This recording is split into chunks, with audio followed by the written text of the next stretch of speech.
Hoje nós iremos ler 1 Crônicas, capítulo 25. O título é Funções dos cantores em seus turnos. Versículo 1. E Davi, juntamente com os capitães do exército, separou para o ministério os filhos de Asaf e de Emã e de Jedutum para profetizarem com harpas e com alaúdes e com saltérios. E este foi o número dos homens aptos para a obra do seu ministério. Dos filhos de Asaf, Jacur e José e Netanias e Azarela, filhos de Asaf, a cargo de Asaf, que profetizava debaixo da direção do rei Davi. Dos filhos de Jedutum, Gedalias e Zeri e Jesaías e Asabias e Matitias, 6, a cargo de seu pai Jedutum, para tanger harpas, o qual profetizava, louvando e dando graças ao Senhor. Dos filhos de Emã, Buquias e Matanias e Uziel e Sebuel e Jerimote e Ananias e Anani e Eliata e Gidalte e Romante Ezer e Josbecasa e Malote e Otir e Maziote.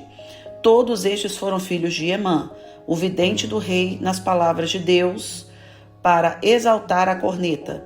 Deus dera a Emã 14 filhos e 3 filhas. Todos estes estavam ao lado de seu pai para o canto da casa do Senhor, com saltérios e alaúdes e harpas para o ministério da casa de Deus, e ao lado do rei Asaf e Jedutum e Emã. E era o número deles, juntamente com seus irmãos instruídos no canto do Senhor, todos eles mestres, 288. E deitaram as sortes acerca da guarda igualmente, assim o pequeno como o grande, o mestre juntamente com o discípulo. Saiu, pois, a primeira sorte a Asaf, a saber, a José, a segunda a Gedalias, e eram ele e seus irmãos e seus filhos, ao todo 12. A terceira, a Zacur e seus filhos e seus irmãos, 12. A quarta, Isri e seus filhos e seus irmãos, 12. A quinta, a Netanias, seus filhos e seus irmãos, 12. A sexta, a Buquias e seus filhos e seus irmãos, 12. A sétima, a Jezarela e seus filhos e seus irmãos, 12. A oitava, Jesaías e seus filhos e seus irmãos, 12. A nona, a Matanias e seus filhos e seus irmãos, 12. A décima, a Simei e seus filhos e seus irmãos, 12. A undécima, a Azarel e seus filhos e seus irmãos, 12. A duodécima, a Asabias e seus filhos e seus irmãos, 12. A 13ª, a Subael e seus filhos e seus irmãos, 12. A 14ª, a Matitias e seus filhos e seus irmãos, 12. A 15ª, Jerimote e seus filhos e seus irmãos, 12. A 16ª, a Ananias e seus filhos e seus irmãos, 12. A 17ª, a Josbecasa e seus filhos e seus irmãos, 12. A 18ª, a Anani e seus filhos e seus irmãos, 12. A 19ª, Malote e seus filhos e seus irmãos, 12. A 20ª, a Eliata e seus filhos e seus irmãos, 12. A 21ª, a Otir e seus filhos e seus irmãos, 12.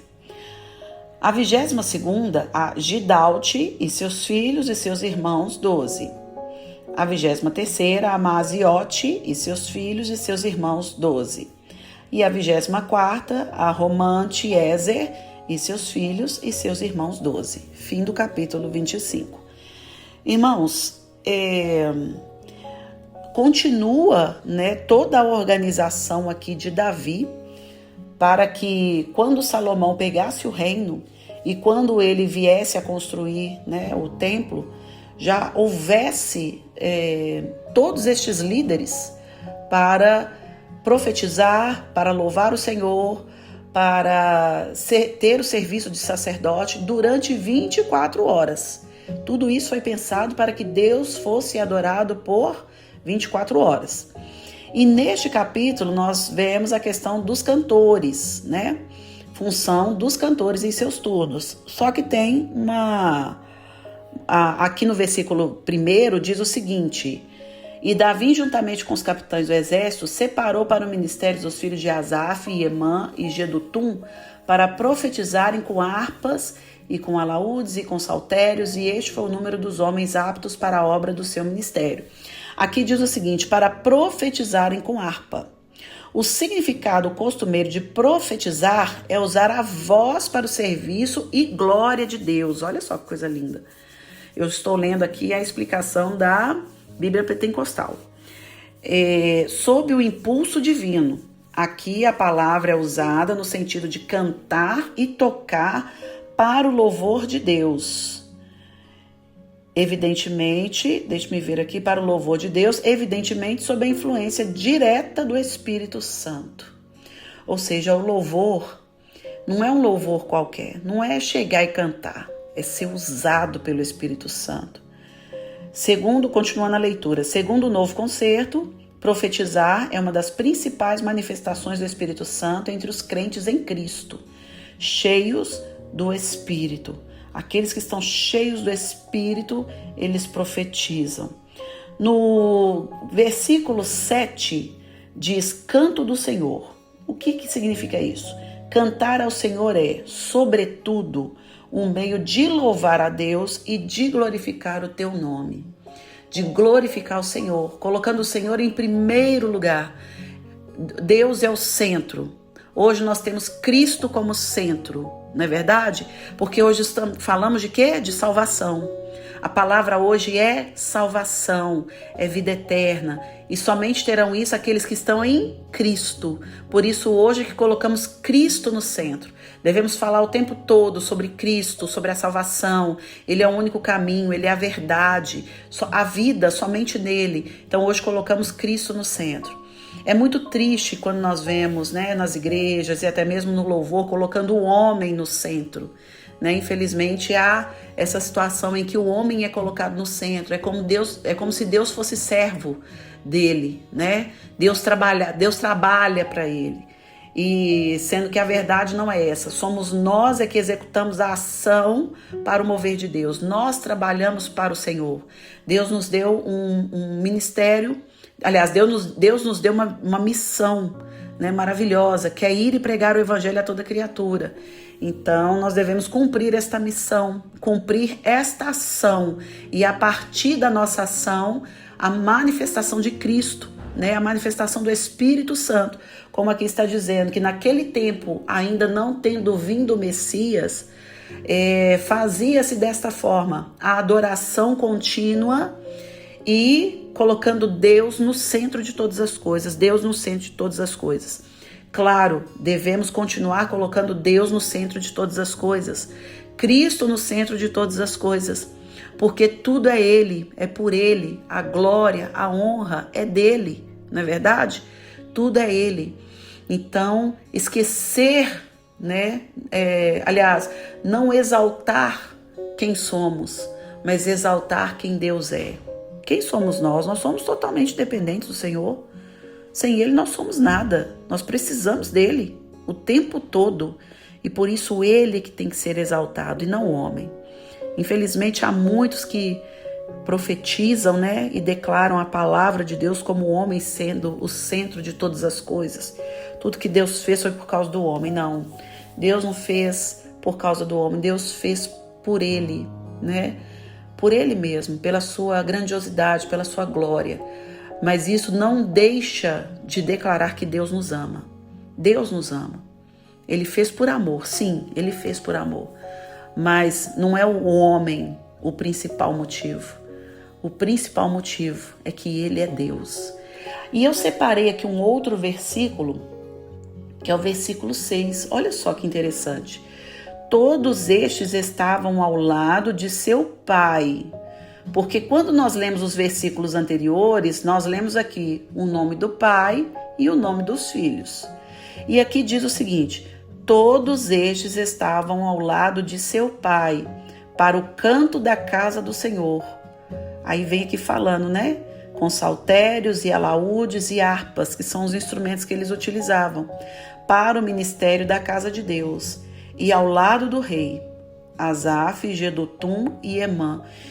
Isso é lindo. Por quê? Porque significa que toda a casa, toda a família seguiu o testemunho de quem? Do pai. Por isso que é tão importante a família, o pai, né, a mãe, aqueles que são as colunas da casa, eles testemunharem a Deus, testemunharem a Cristo, demonstrar um testemunho verdadeiro e maravilhoso de louvor, de adoração, de crença, né, de verdade, testemunhar todos os dias diante dos filhos uma vida reta, uma vida consagrada ao Senhor, para que os filhos possam seguir os passos, como está aqui no versículo 6. Todos estes estavam ao lado de seu pai, fazendo o quê? Fazendo exatamente o que o pai fazia. Olha só, gente, isso é maravilhoso. Isso nos ensina o quanto é precioso nós vivermos a palavra, nós vivermos a presença de Deus. É tão importante isso, os filhos ver em nós o quanto o Espírito Santo ele age nas nossas vidas. Nós temos testemunhos, é muito mais do que falar. Agir, né, e viver é muito mais do que falar. Ensinar não só com palavras, mas ensinar com vivência. Ensinar com um profundo, demonstrando profundamente quem é Deus nas nossas vidas. Por isso, a minha oração é esta: que você seja usado de forma tão poderosa, tão sobrenatural, que o testemunho de Deus esteja tão forte na sua vida, do agir de Deus seja tão forte na sua vida, que os seus filhos possam ver e, independente de haver palavras, eles olharem e falarem verdadeiramente: o meu pai, a minha mãe, né? O meu pai e a minha mãe, eles são testemunhos de um Deus vivo. E mesmo você que não tem filhos, saiba, Deus nos dá filhos, né? Deus nos dá filhos de coração. Deus nos dá pessoas tão próximas que nos amem tanto, que estas pessoas vão olhar e vai falar assim: nossa, fulano, eu considero tanto como um pai, como uma mãe, e eu vejo Deus na vida dele. Em nome de Jesus. Amém? Que Deus te abençoe, um forte abraço e até amanhã.